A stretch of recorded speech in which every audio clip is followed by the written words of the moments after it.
আসসালামু আলাইকুম। আজকে আমরা যে প্রশ্ন সলভ করব সেটি হচ্ছে কান্ডচক্র বর্ণনা দাও। তাহলে কান্ডচক্র বর্ণনা দেওয়ার জন্য আগে আমরা বলে নেই যে প্রথমে আমাদের যে ক্যালকুলেশন অংশটা সেগুলো করে নিব, তারপরে আমাদের গ্রুপে নোট দেওয়া থাকবে, সেখান থেকে আমরা বাংলা দেখে দেখে নোট করব। তো কান্ডচক্র বর্ণনা দাও এর জন্য আমাদের একটা লেখচিত্র আঁকাইতে হবে। তাহলে লেখচিত্রটা কি হবে? লেখচিত্রটা হচ্ছে চাপ বনাম আয়তন লেখচিত্র। তাহলে কান্ডচক্র দুটি সমতাপীয় রেখা এবং দুটি বদ্ধতাপীয় রেখা দ্বারা সীমাবদ্ধ একটি উভমুখী চক্র। তাহলে এই চাপ বনাম বা পি বনাম ভি একটা লেখচিত্র আমরা অঙ্কন করি। তারপরে আমাদের এখানে একটা সমতাপীয় রেখা মানে কান্ডচক্রটা হবে এইরকম যে একটা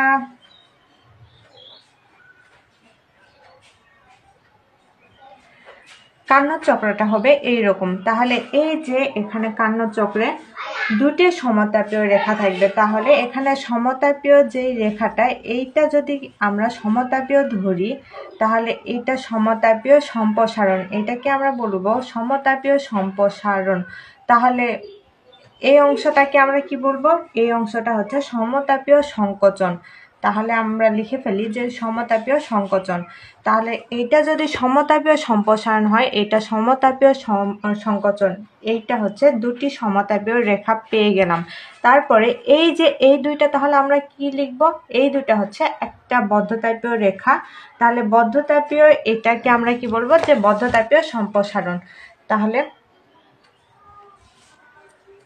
এটা যদি বদ্ধতাপীয় সম্প্রসারণ হয়,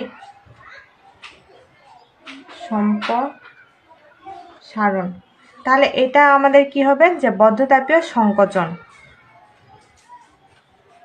তাহলে আমরা প্রথমে কান্ডচক্রে দুটি সমতাপীয় রেখা, একটা সমতাপীয় সম্প্রসারণ আর একটা সমতাপীয় সংকোচন নিলাম, এবং দুইটি বদ্ধতাপীয় রেখা। বদ্ধতাপীয় কি কি? বদ্ধতাপীয় সম্প্রসারণ এবং বদ্ধতাপীয় সংকোচন। তাহলে দ্বারা সীমাবদ্ধ একটি উভমুখী চক্র, যার নিচে চাপ বনাম আয়তন। তাহলে এই পি দিয়ে আমরা কি জানি? যে পি চাপ বনাম ভি হচ্ছে আয়তন, লেখচিত্রে দেখানো হলো।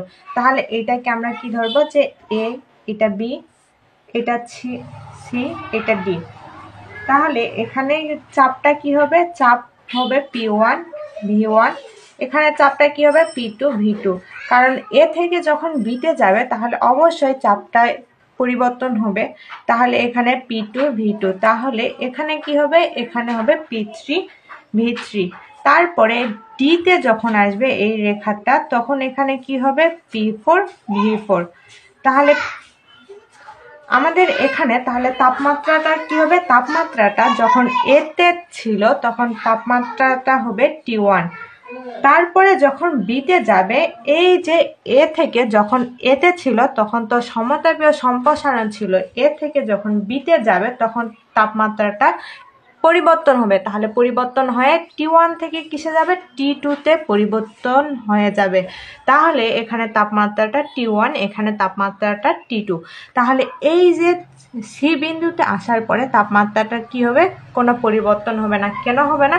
যখন আমাদের T1-এ ছিল তখন তো এ বিন্দুতে ছিল বা সমতাপীয় সম্প্রসারণে ছিল, কিন্তু যখন সিতে আসবে আবার কিন্তু আমাদের সমতাপীয় রেখাতেই থাকবে। এইটাও এবি একটা সমতাপীয় রেখা, আবার সিডিও কিন্তু সমতাপীয় রেখা। তাহলে এখানেও তাপমাত্রা হবে T1 আর T2। তাহলে এখানে যা ছিল বা প্রথমে যা ছিল শেষেও কিন্তু তাপমাত্রাটা সেম অবস্থাতেই থাকবে, কিন্তু পরিবর্তন হবে কি কি? পরিবর্তন হবে P1 V1 বা চাপ আর আয়তনে শুধু পরিবর্তন হবে। কোনো একটা জায়গা থেকে অন্য জায়গাতে যাওয়ার সময় চাপ আর আয়তন পরিবর্তন হবে, কিন্তু তাপমাত্রার কোনো পরিবর্তন হবে না। তাহলে আমাদের প্রথমে যেটা হবে সেটা হচ্ছে, প্রথমে এ বিন্দুতে আমাদের কি ছিল? এ বিন্দুতে যখন ছিল বা এ থেকে বিতে যখন ছিল তখন কিন্তু সমতাপীয় সম্প্রসারণ ছিল। তাহলে প্রথমে আমরা সমতাপীয় সম্প্রসারণ নিয়ে আলোচনা করি। সমতাপীয় সম্প্রসারণ। তাহলে সমতাপীয় সম্প্রসারণে কি ঘটবে? সমতাপীয় সম্প্রসারণে প্রথমে আমাদের চাপ কি ছিল? চাপ ছিল P1 আর আয়তন ছিল V1, তাহলে P1 চাপ এবং V1 আয়তন বিশিষ্ট যদি একমোল আদর্শ গ্যাসধারী সিলিন্ডারকে T1 তাপমাত্রায় তাপাধারের সংস্পর্শে রেখে উভমুখী ও সমতাপীয়ভাবে যদি উভমুখী এবং সমতাপীয়ভাবে, কারণ এটা সমতাপীয় রেখা, সমতাপীয়ভাবে সম্প্রসারণ করা হয় কতক্ষণ অবধি? যতক্ষণ অবধি চাপটা P2 থেকে P2 V2 বা চাপ P2 এবং আয়তন V2 উন্নীত না হয়। তাহলে আমাদের তাপমাত্রাটা কতক্ষণ অবধি রাখতে হবে? যতক্ষণ অবধি এই P1 V1 থেকে এই P2 V2 না আসে। তাহলে এটা আমাদের কোন রেখা বরাবর? AB রেখা বরাবর। এই যে এই রেখাটাকে আমাদের কোন অবধি? A থেকে B পর্যন্ত যতক্ষণ অবধি না যাবে। আবার ধরা যাক এই প্রক্রিয়ায় গ্যাস Q1 পরিমাণ তাপ শোষণ করে। এই যে P1 V1 বা P2 V2 যখন P1 V1 এ ছিল, তারপরে যখন P2 V2 গেল, তখন এটাকে আমরা কি ধরে নিলাম? Q1 পরিমাণ তাপ শোষণ করলো। কেন Q1 পরিমাণ তাপ শোষণ করবে? কারণ এখানে T1 তাপমাত্রায় ছিল। কতক্ষণ অবধি তাপ দিলাম? যতক্ষণ অবধি T2 তাপে পরিণত না হয়। যখন তাপমাত্রা আমরা দিচ্ছি তখন তো আমাদের কিছু পরিমাণ তাপ শোষণও করবে, তাহলে এটাকে আমরা কি ধরে নিলাম? Q1 ধরে নিলাম। এবং তাপগতিবিজ্ঞানের প্রথম সূত্র অনুসারে এ তাপ গ্যাস কর্তৃক কৃতকাজের সমান। তাহলে আমরা তাপগতিবিজ্ঞানের প্রথম সূত্র কি জানি? যে এই তাপটা, যে শোষিত তাপটা গ্যাস কর্তৃক যে কাজটা সম্পাদন হলো P1 V1 থেকে P2 V2 যাইতে যে তাপটা শোষণ হলো সেই তাপের বা সেই কৃতকাজের সমান। তাহলে এত P1 V1 অবস্থা হতে P2 V2 অবস্থাতে আসতে W1 পরিমাণ কাজ সম্পাদন হলো। যখন আমরা T1 তাপমাত্রা থেকে T2 তাপমাত্রায় যাচ্ছি তখন তো আমাদের কিছু একটা কাজ করতেই হবে। তাহলে এই কাজটাকে আমরা কি ধরে নিলাম? W1 পরিমাণ কাজ ধরে নিলাম। তাহলে আমরা কি পরিমাণ তাপ শোষণ করে? Q1 পরিমাণ তাপ শোষণ করে। তাহলে Q1 ইকুয়াল টু আমরা কি জানি? এই যে T1 থেকে যখন T1 থেকে T2 যাচ্ছে তখন তো আমাদের কাজ করতে হচ্ছে। তাহলে এই কাজটাকে আমরা কি ধরে নেব? W1। তাহলে W1 ইকুয়াল টু আমরা কি জানি? PdV। আমরা W ইকুয়াল টু কি জানি? PdV। তাহলে আমাদের এখানে কি করতে হবে? W1 ইকুয়াল টু এই PdVটাকে আমাদের সমাকলন করতে হবে। তাহলে আমাদের এখানে যদি আমরা এটাকে ইন্টিগ্রেশন করি তাহলে প্রথমে আমাদের চাপটা কি ছিল?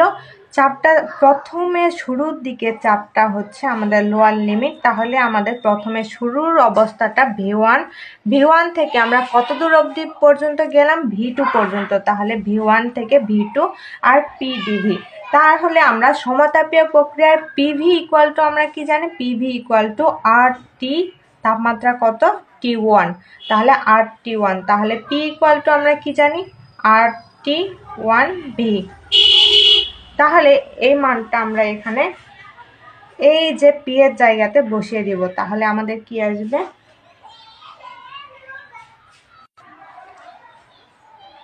RT1/V dV। তাহলে এই যে RT1 আর এখানে কি ছিল? V1 থেকে V2।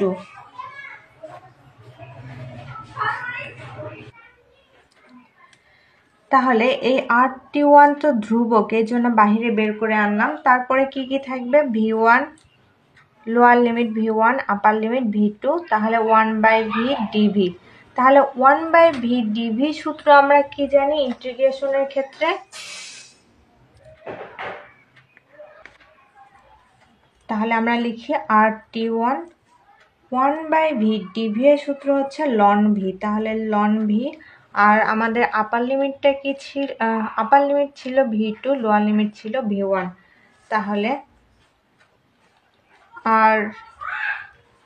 RT1 এই ln V এর জায়গাতে একবার আমরা V2 বসাবো আর একবার V1 বসাবো। তাহলে ln V এর জায়গাতে আমাদের প্রথমে V2, ln V2 minus ln V1। তাহলে ln A মাইনাস B এর সূত্র আমরা কি জানি? আমরা W1 ইকুয়াল টু কি লিখতে পারবো আর T1 লন A মাইনাস লন B এর সূত্র হচ্ছে লন অফ A বাই B। তাহলে এটা কি ছিল, এটা ছিল V2 আর বিটা হচ্ছে V1, তাহলে লন V2 বাই V1। আমরা জানি যে লন A মাইনাস B এর সূত্র হচ্ছে লন, যদি মাইনাস থাকে তাহলে আমাদের ভাগ করতে হয়, তাহলে লন V2 বাই V1। তাহলে আমাদের এটা কিসের ক্ষেত্রফল হলো, এটা হলো AB BA এর ক্ষেত্রফল। এই যে আমরা যদি চিত্রতে দেখি, এই যে পুরো অংশটা, এই যে প্রথমে যে অংশটা সমতাপীয় সম্প্রসারণ, এই অংশটার ক্ষেত্রফলটাই হচ্ছে আমাদের এই যে W1। তাহলে আমরা যদি W2 বের করতে চাই তাহলে আমাদের কি বের করতে হবে, বদ্ধতাপীয় সম্প্রসারণ। এই যে A থেকে B এর আমরা বের করলাম, এখন B থেকে C পর্যন্ত যেই দূরত্বটা আসছে এটা তো আমাদের বের করতে হবে। তাহলে এইটার বের করব W2। তাহলে এটা কি ছিল, বদ্ধতাপীয় সম্প্রসারণ, বদ্ধতাপীয় সম্প্রসারণ। তাহলে বদ্ধতাপীয় সম্প্রসারণের ক্ষেত্রে আমাদের কি ঘটবে, এই ধাপে যদি আমরা সিলিন্ডারটিকে তাপ উৎস থেকে সরিয়ে নিয়ে অপরিবাহী স্ট্যান্ডে স্থাপিত করি, এই যে এই অংশটাকে যদি আমাদের তাপাধার থেকে একটা অপরিবাহী স্ট্যান্ডে স্থাপন করি, তাহলে পিস্টনটিকে আরও পিছনের দিকে যদি সরিয়ে আনা হয় তাহলে কি হবে, V2 থেকে আমাদের কিসে রূপান্তরিত হবে, V3-তে রূপান্তরিত হবে।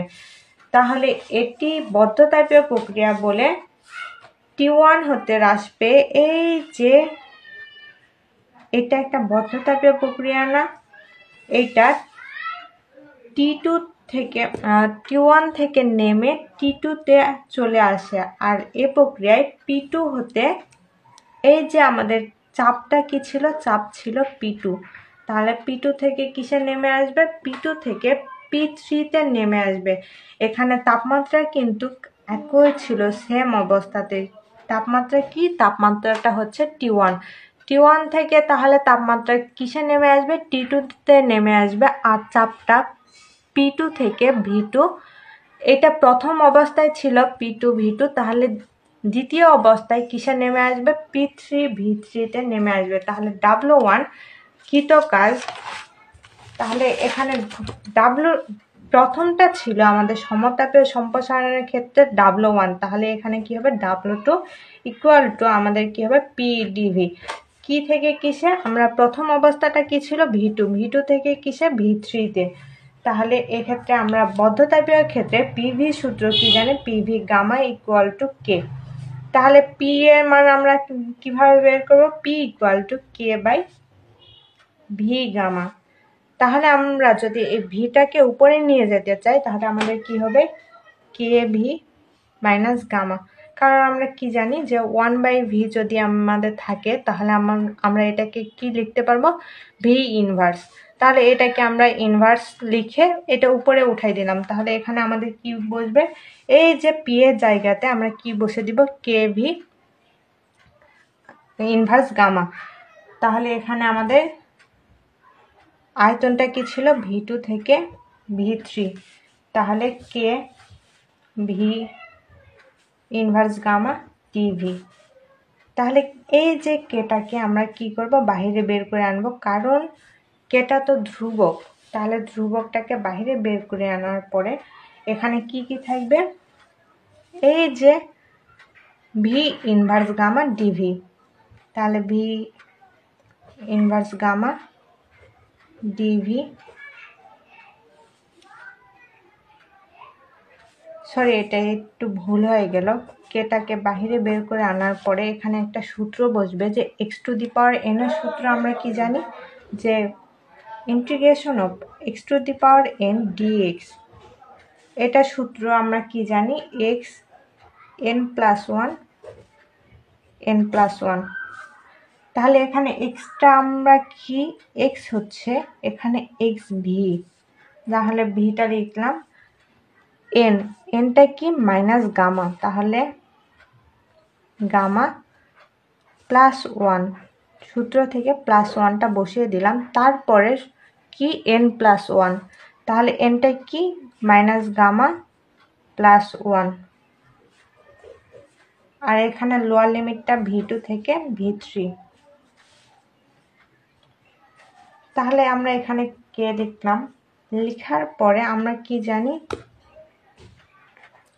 এই যে এই ভি এর মানটা একবার কিসে বসাইতে হবে, ভি এর মানটা, এই ভি এর মানটা V2 তে একবার বসাইতে হবে, এই ভি এর মানটা V3 তে একবার বসাইতে হবে। তাহলে একবার V3 তে বসাই, এখানে ভি এর জায়গাতে V3 মাইনাস গামা প্লাস 1, আর নিচে মাইনাস গামা প্লাস 1, মাইনাস, এটা সূত্রের মাইনাস, মাইনাস এই ভি এর জায়গাতে আবার কি বসবে V2, তাহলে V2 মাইনাস গামা প্লাস 1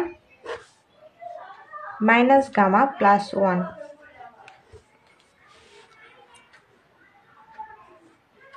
তাহলে কে ইন্টু, যেহেতু দুইটার উপরে পাওয়ার, এই V3টার পাওয়ার কি মাইনাস গামা, আবার এই V3টার পাওয়ার কি প্লাস 1, তাহলে আমরা এই যে পাওয়ারগুলোকে যদি আলাদা করে ভেঙে লিখি তাহলে আমাদের কি হবে V3 মাইনাস গামা ইন্টু আবার V3, এই V3-র পাওয়ার কিন্তু প্লাস 1, তাহলে এখানে V3-র পাওয়ার প্লাস 1, এটা আমরা ধরে নিলাম। তারপরে মাইনাস গামা প্লাস 1 মাইনাস V2-র ক্ষেত্রে আবার কি, V2-র ক্ষেত্রে আবার সেমভাবে মাইনাস গামা একবার বসাই দিবে, আবার এই পাওয়ারটার জন্য আবার একটা V2 নিব, তারপরে নিচে মাইনাস গামা প্লাস 1।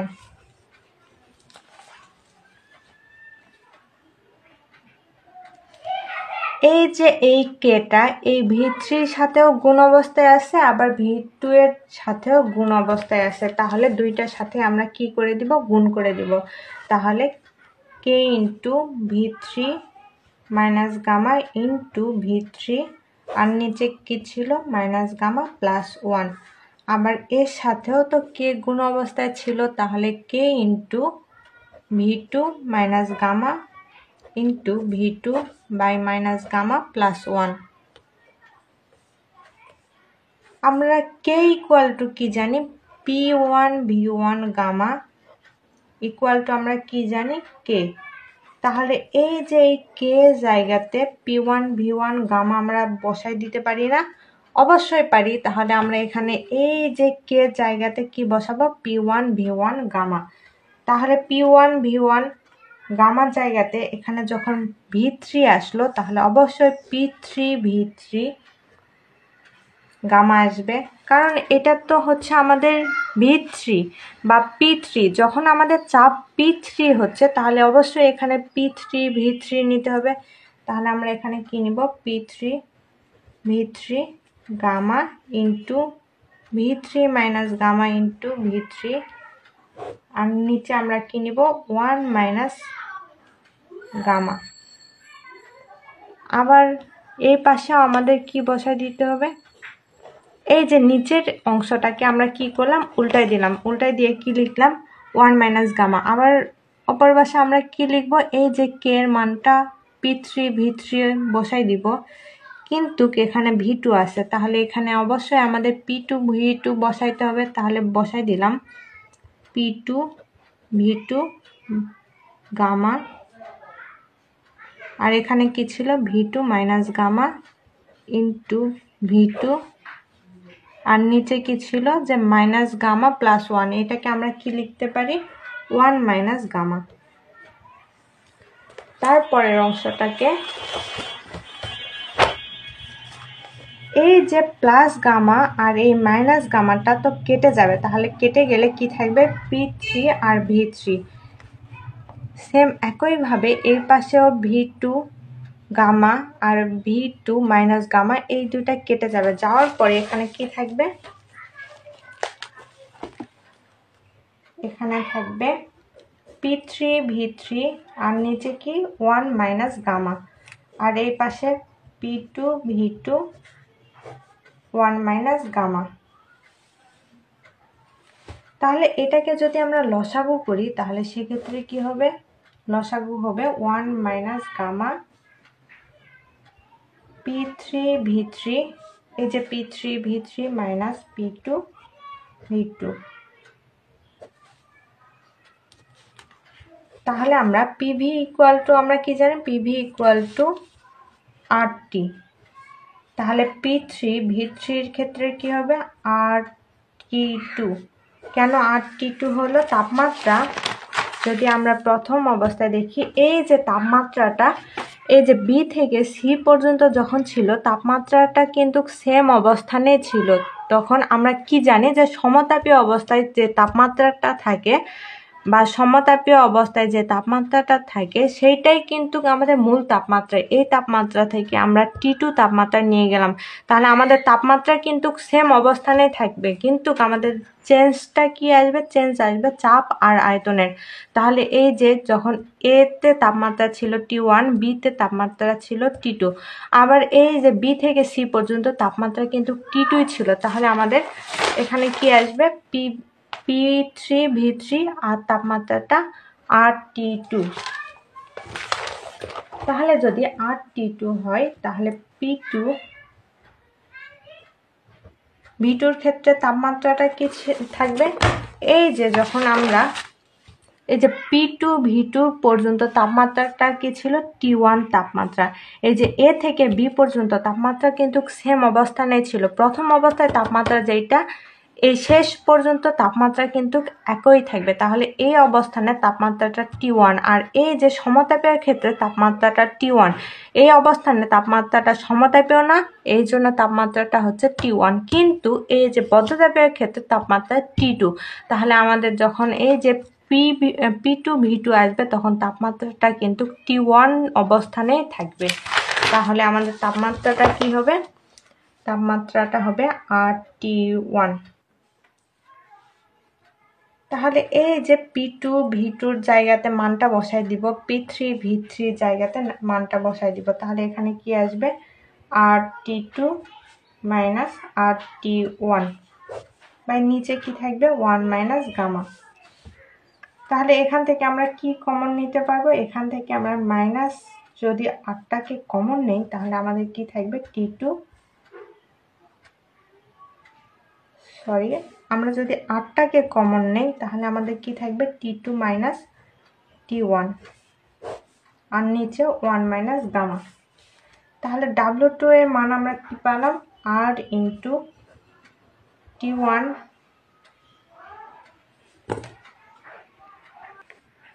এখানে একটা মাইনাস কমন নিয়ে এখানে আমরা কি করব T1 মাইনাস T2 করব, আর নিচে কি করব, এখানে যদি একটা চিহ্ন জায়গাটা পরিবর্তন করে তাহলে এখানে একটা মাইনাস আসবে, মাইনাস আসার পরে এখানে কি হবে গামা মাইনাস 1। তাহলে এই মাইনাস আর এই মাইনাসটা কেটে গেল, যাওয়ার ফলে এখানে কি থাকবে W2 equal to R into T1 minus T2 আর নিচে কি থাকবে গামা মাইনাস 1। এটা আমাদের কি মানটা, এটা হচ্ছে আমাদের W2 এর মান। তাহলে T1 গ্রেটার দ্যান কি হবে T2। তাহলে এই যে এই W2 এটা কিসের ক্ষেত্রফল, এইটা যদি আমরা দেখি যে বদ্ধতাপীয় সম্প্রসারণের ক্ষেত্রে এই ক্ষেত্রফলটা BC, আর আমরা কি জানি BC CB। তাহলে এখানে লিখে দেই যে পুরাটার ক্ষেত্রফল BC CB ক্ষেত্রফল।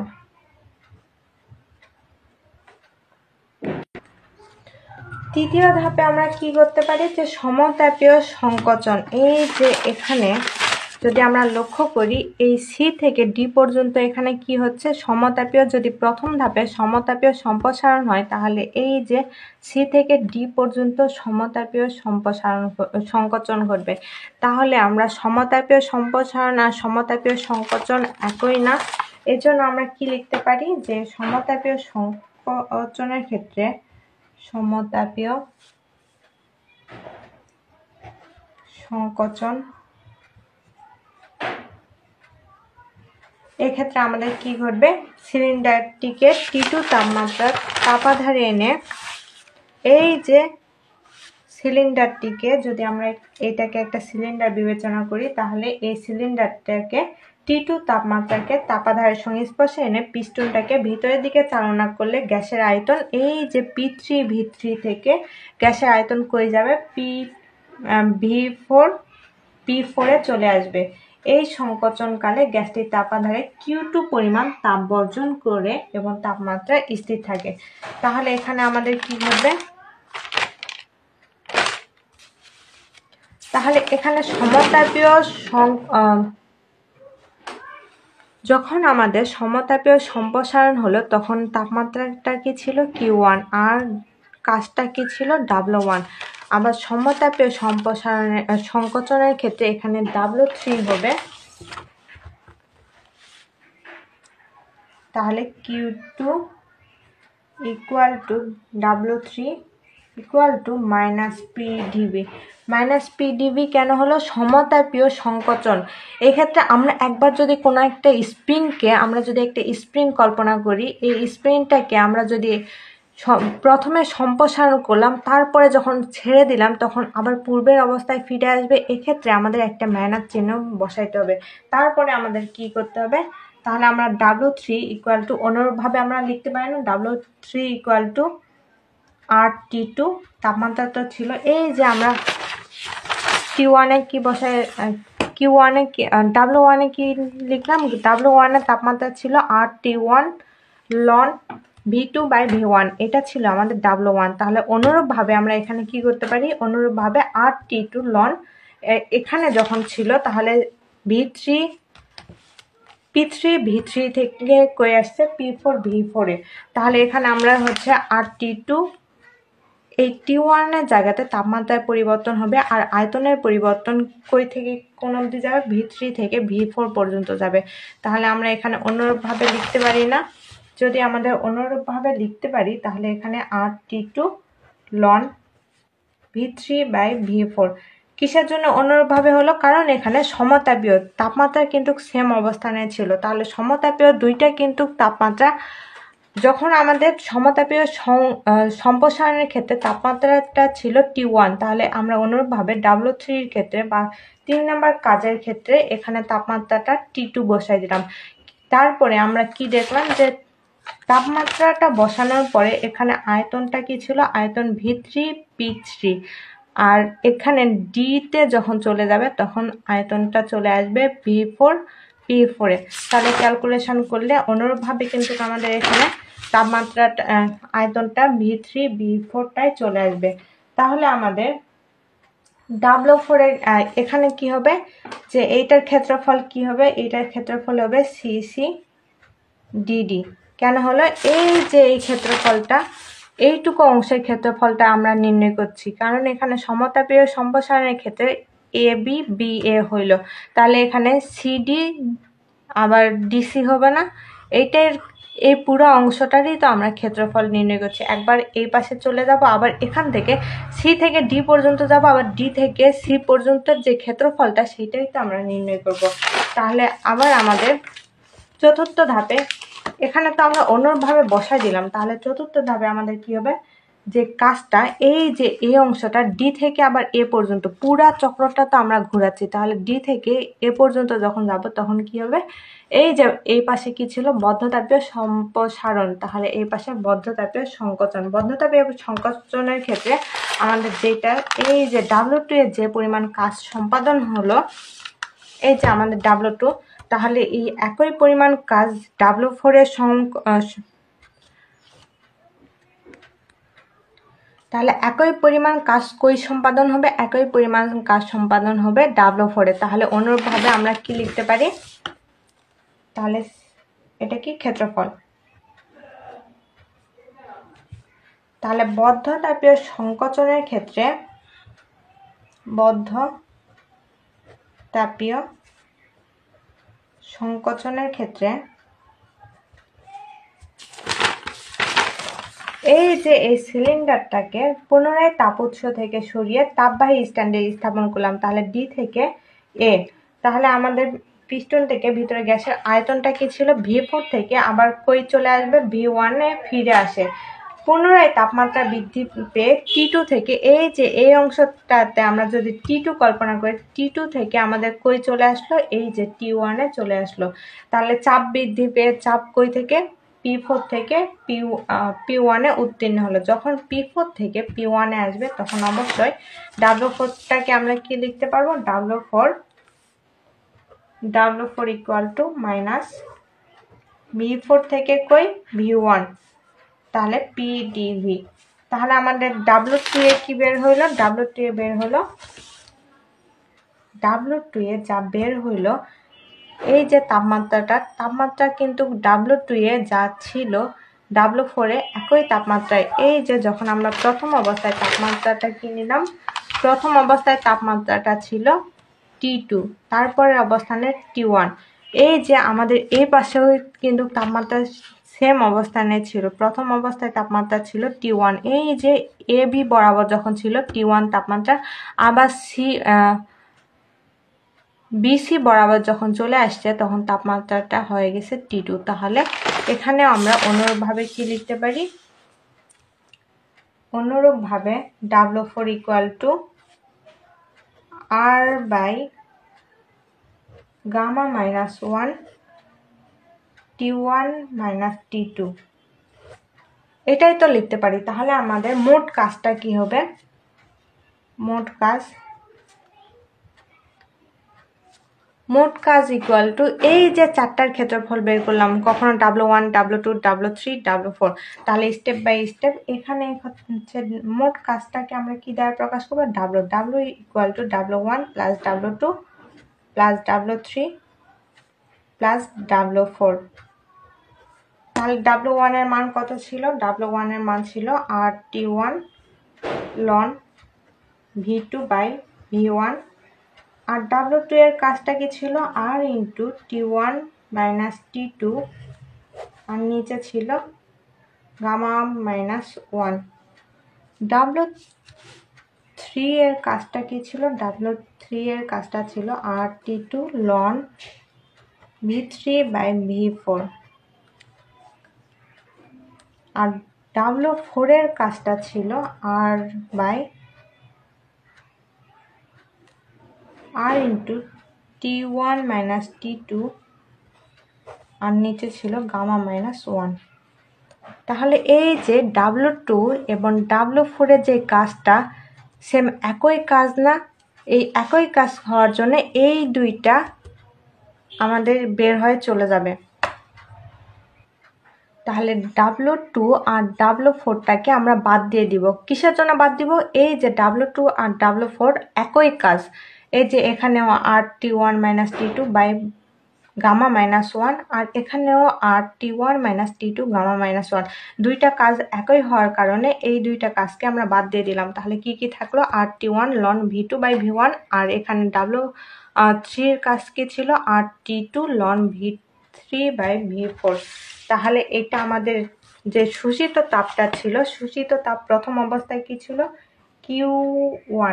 Q1টা কি ছিল, Q1 RT1 ln V2 by V1। তাহলে আমাদের Q2টা কি ছিল, Q2টা ছিল RT2 ln V3 by V4। তাহলে শোষিত তাপ ইকুয়াল টু আমরা কি লিখতে পারি, শোষিত তাপ, এই যে Q1 মাইনাস Q2,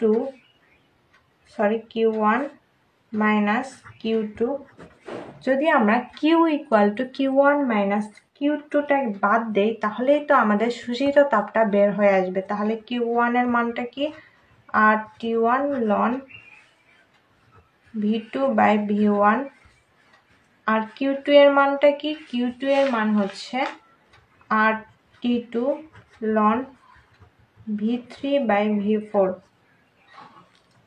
আবার আমরা কি জানি, এই যে V2 by V1 equal to আমরা কি লিখতে পারি, V3 বাই V4। তাহলে এইটাও ছিল সমতাপীয় প্রক্রিয়া, এইটাও ছিল সমতাপীয় প্রক্রিয়া, তাহলে দুইটাই সমান না, যেহেতু সমান সেহেতু আমরা কি লিখতে পারি, V2 বাই V1 ইকুয়াল বা সেম অবস্থানে v3/v4। তাহলে v3/v4 এর জায়গাতে আমরা কি বসাইতে পারবো, v2/v1। তাহলে RT1 loan v2/v1 minus RT2 loan v2/v1। তাহলে এখান থেকে আমরা কি কমন নিতে পারি, আর লনটাকে আমরা কমন নিতে পারি। কমন নিলে আমাদের কি থাকবে, আর লন v2/v1, কারণ উভয় পাশে v2/v1 আছে। তাহলে আর লন v2/v1 কমন নিলে আমাদের কি থাকবে, t1 মাইনাস t2। তাহলে আমাদের কার্নোট চক্রের দক্ষতা যদি আমরা নির্ণয় করতে চাই, তাহলে দক্ষতা আমরা কি দ্বারা প্রকাশ করি, ইটা দ্বারা প্রকাশ করি, ইকুয়াল টু Q2 বা শোষিত তাপ ইকুয়াল টু Q2